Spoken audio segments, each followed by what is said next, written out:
There is absolutely no doubt that the impeachment of Donald Trump is showing the Republican Party for exactly who they are, people who are willing to defend their partisan desires and in-group ideologues over and above doing what is morally right.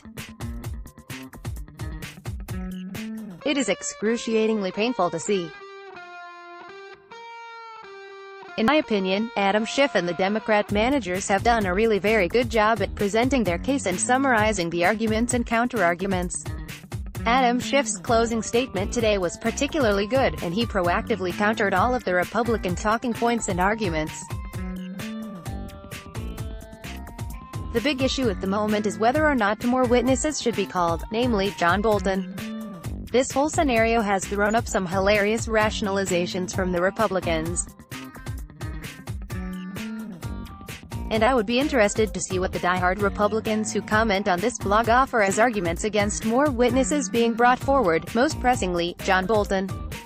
Indeed, the arguments that the Republican senators and politicians and commentators are putting forward are nothing other than pathetic.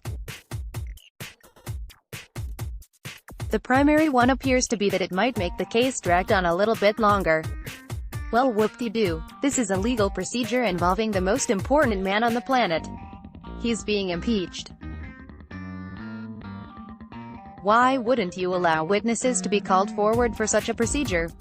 Trump and Republicans are, ironically, in a case involving the Constitution, treating himself, Trump, like a monarch, like he is the state. America is held up as being a nation championing freedom and justice.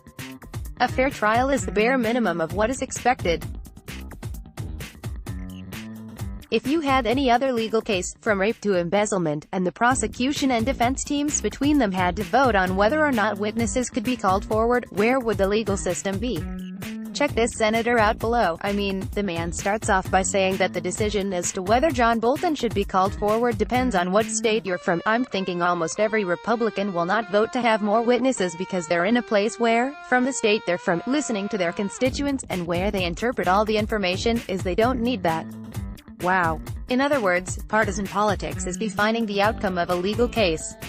Wow. It's disrupting an election. Wow, so you're talking ultimately about your vote. Yes, so that's what I'm basing it on. Wow. This has nothing to do with truth. Nothing at all. He is not remotely interested in discovering the truth. The interviewer says, with an air of incredulity, what's the downside?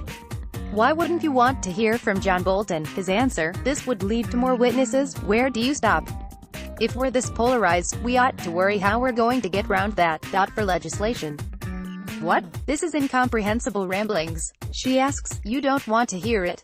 He replies, me and almost every other Republican doesn't either.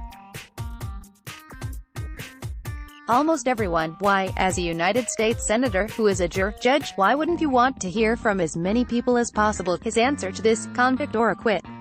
And I don't think that even if you take everything what was in the Bolton revelation as the truth, would that make the difference? Take it over the hump where you'd convict the president on such a shaky case to begin with. That ought to be easy to understand, and that's valid. I'll tell you what's easy to understand. Your rambling excuses are pathetic and circular. A case is shaky when you don't allow relevant first-hand witnesses. And not allowing first-hand witnesses because the case is shaky. And any Republican or supporter who defends this absolute twaddle needs their head checked.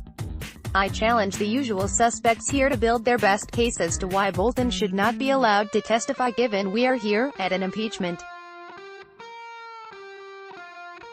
And now the White House has issued a formal threat to John Bolton, and if you want to see something just as excruciatingly painful and funny to boot, watch this. Stay in touch.